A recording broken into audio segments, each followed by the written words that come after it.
Wondering how to get started on social media? No worries.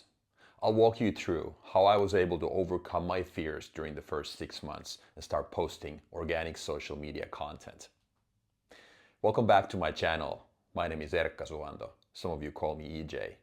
I'm the guy who's on social media building a legacy for my kids and showing you guys what it took me to build 3 companies up to 5 million all by myself so that you don't need to make the same mistakes. Welcome back. This is my weekly recap number 9. My weekly journal where I let you guys in on the action by sharing my lessons and going through the events during the week. Today I wanted to talk about my first 6 months on social media, covering what is it that I thought in the beginning was going to happen and what are my lessons now after 6 months. Let's start by talking about motivation. Many people, when you talk to them, they talk about motivation, whether they have time, how to overcome their fears, and how do I find that drive and energy to get started on something new. Social media is no different. I'm going to walk you guys through what I do personally to overcome fears and how I find motivation. Because motivation to me is the same as deprivation. We can create motivation if we so want. If you think about it, people who are hungry or thirsty, they have the strongest possible motivation to find food or water. If we are super tired, we would be willing to give whatever it takes to be able to rest and fall asleep. So we all seem to have motivation when it comes to these basic needs in our life. But what about something more difficult, like getting started on social media? How to find motivation there? I'll start by drawing something. To me, it's about short-term pain versus long-term regret. This is my way of finding my motivation. Every decision in life is about the price tag regarding short-term versus long-term. Let's say social media, getting started. How do I find the motivation? How do I overcome my personal insecurities and fears about facing a camera? What I do is that I put a price tag on both of them. I believe I have an ability to weigh the cost of both of these options.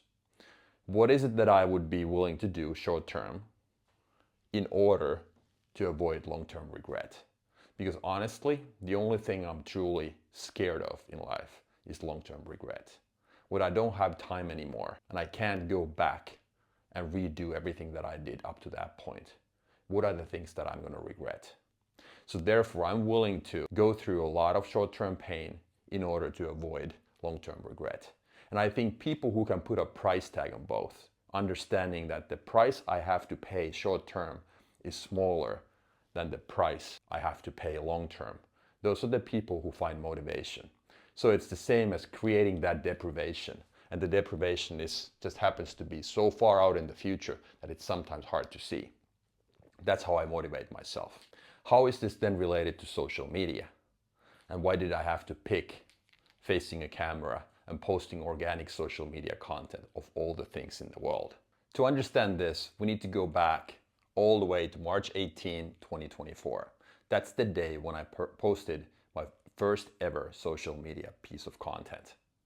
That's also the time when I was going back and forth regarding my future business ideas. I wasn't fully comfortable continuing with real estate the way I had done it all of those 10 plus years.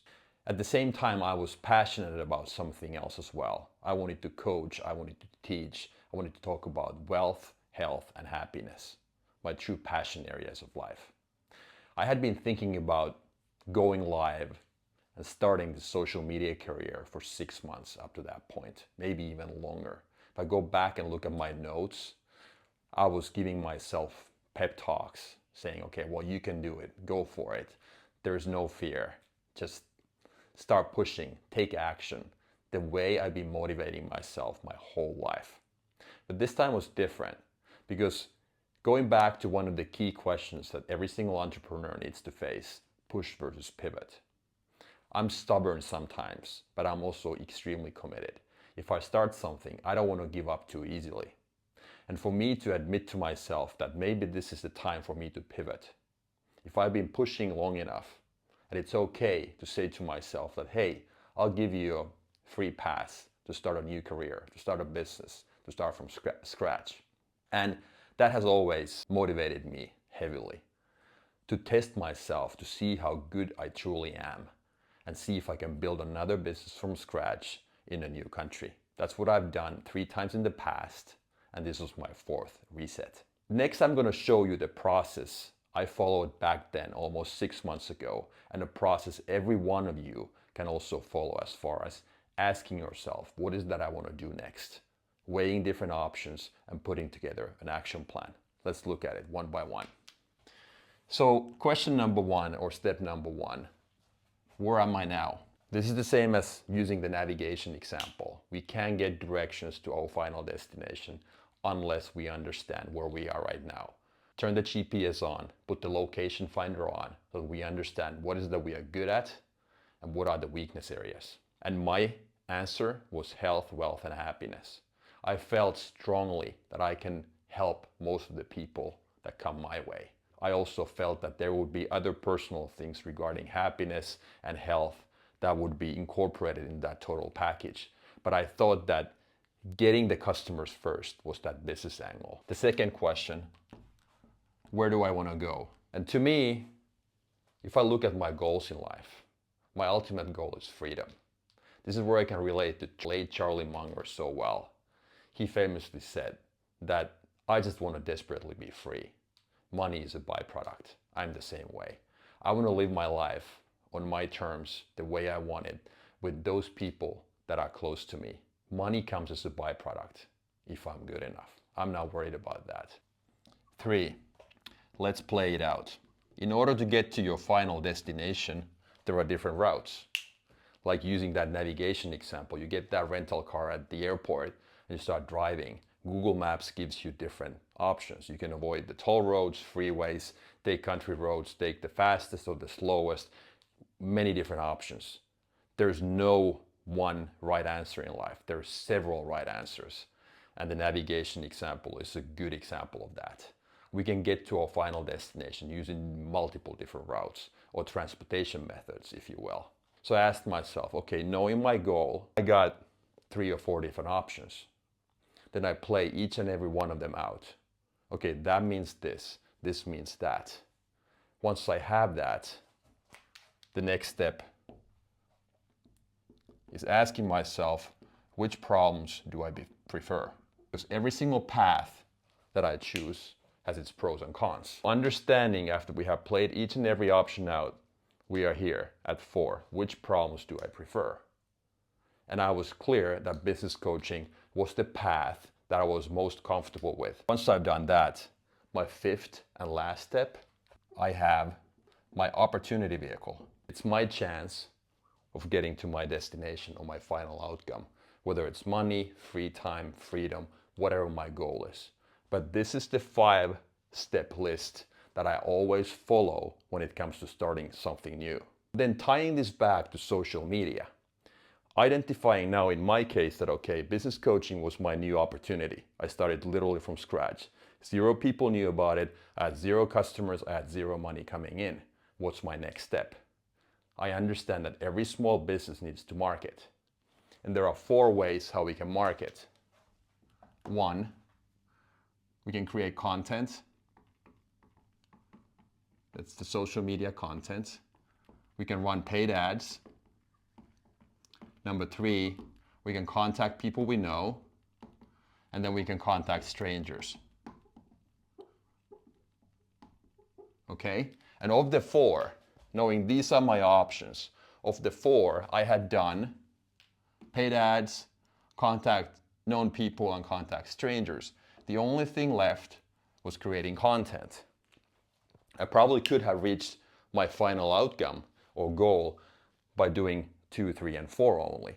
But at the same time, I had done a lot of studying and I understood that all the attention in today's society is on social media. Our mobile phone is what the TV remote control represented in the 90s. When we came home, we sat on that sofa, grabbed the TV remote control, and started flipping channels. Today, that TV remote control is our mobile phone. It just happens to have a screen as well. And those channels that we had plenty of back in the 90s or early 2000, we have 7 social media channels that everybody is using on a daily basis. So that's how it's different. But all the attention today is on those social media channels. So I felt and figured that, okay, if I'm going to be talking about this, potentially showing somebody what to do in terms of marketing, I better put myself out there and learn the tactics myself as well, because I would be a fake if I didn't do it. And one of my core principles, always in business, is that I walk the talk. I state the facts and I tell the truth. And this time was no different. My plan on day one, on that very same day, on March 18, 2024, was pretty much like this. I knew that it would be a long road to travel. And I made a promise to myself that this is going to be a 5-year commitment. I'm not going to give up, because that's not what I do in life. But I knew that it's going to take years. I didn't know how long, but 5 years was my best guess in the beginning. And the funny thing is that now, almost after 6 months, this is the 10% mark.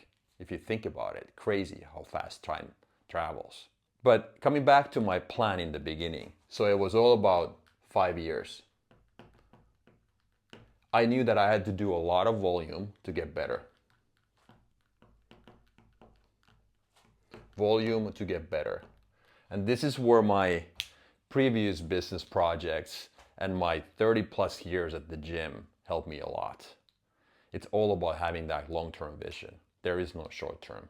It's always that long game that we have to play. I just knew that if I compared this to something I've done in the past or even my training at the gym, I first need to increase my volume to understand what is it that I need to do with form and technique so that I can be better later on. It's all about working hard so that you can work smart. And that's something that many people don't understand. If I listen to the feedback that people give me overall, I guess the main comment has been that, well, thanks, you're providing a lot of value and good job and this and that. But at the same time, some people tell me that, look, you're saturating the market. You're putting out a lot of content. You're averaging roughly 3 or 4 posts a day. You're saturating the market. And I'm like, okay, do you understand that there are 8 billion people on the planet? Even the biggest names on social media don't saturate the market. I'm the tiniest fish in the smallest pond. If I have X number of followers or people liking my videos, whether it's YouTube or Instagram or Facebook, I'm far from saturating anything. And the ultimate goal, of course, is to figure out quality. But in order for you to know what quality looks like, you need to increase volume first. So always in this order: more, better, and new. I knew this in the beginning. So more, then comes better, and then after that comes something new. I'm still here in the more phase. I know I'm getting better all the time. This is getting more comfortable, me talking to the camera and creating these long YouTube videos. But it's all about volume and then value after that. Regarding all the 7 channels on social media, in the beginning I just decided that Instagram would be my all over the place channel. I posted anything and everything regarding health, wealth, and happiness there. I have training videos, I have quotes about philosophy, I have shorts that I run out of my YouTube long videos there that are regarding business or raising kids, so anything that is even remotely close to my passion areas. Facebook is basically my mirror image of Instagram. TikTok I just started a couple of weeks ago, and I don't really know what to do with TikTok yet. I'll let you know once I figure it out. Right now, to me, it's 90% training videos. X, formerly known as Twitter, I've used actually on and off since maybe 2015 or so. And now I basically use X as my sounding board, as a platform where I post my daily thoughts. So there's no clear strategy there either. The place where I have my strategic content is YouTube. So I'm here to do long YouTube videos, and everything else is a byproduct of that. So my long YouTube video, whether it's 10, 15 or 20 minutes, is the bread and butter of my content. And then I create shorts out of that. But YouTube long is my core value adding item. that I'm going to stick to in the future as well. Because I firmly believe that if I want to add value, it takes a little more than 30 or 60 seconds to get your message clear. Yes, I might have trailers or teasers or these 60-second shorts that I create out of those long videos, but that's not the main reason why I do them. It's to attract people on my YouTube channel. If that was my plan on day one, what is my plan now? Nothing has changed when it comes to volume. So it's all about quantity to figure out quality. So long term, yes, maybe my number of videos goes down. Right now I'm posting on average 2 to 3 long YouTube videos a week. I don't know what that's going to look like in the future, but I plan on being more specific with my content and creating more niche videos and telling more about the things that I do on a daily basis. I now have 4 business coaching clients that I'm going to start working with. So I believe there's going to be a lot of content related to those meetings and the work that I do with those clients in the future. Other than that, maybe the biggest thing that I have now understood after 6 months is this. In order for people to consume your content, they need to understand it. So it's all about simplicity. How do I make the videos more simple so that people understand them? So that's the whole message here. People need to understand the videos and the message in order for them to consume it. So simplicity is on my mind. And then the other thing, Gary Vee talks about this a lot. The template I follow with every single YouTube video, YouTube long video going forward is this. So promise, proof, and path. If you think about this video as well, in the beginning I make a promise. Watch my video, I'll show you what steps I took to get started. Basically appealing to those people who are thinking about whether I should do this or not. I have fears, I have insecurities. How do I start posting for the first time? Me coming here with my personal experience, showing you the steps is exactly that. So I made the promise, and the proof is this, that I have done it. And I document it, I tell you what steps I have followed. And then the path is really the 1, 2, 3, 4, 5 and the motivation that I just went through. So every single video, promise, proof, and path. And when I put together the structure, I don't have a script that I follow. I don't memorize anything. I put them on the wall. And when I pause the video, potentially, I just look at them and revisit my thoughts. And that's my framework and my structure for the video itself. But this is very important to understand to me. So simplicity, so that people understand the video, so that they can consume it, and then promise, proof, and path.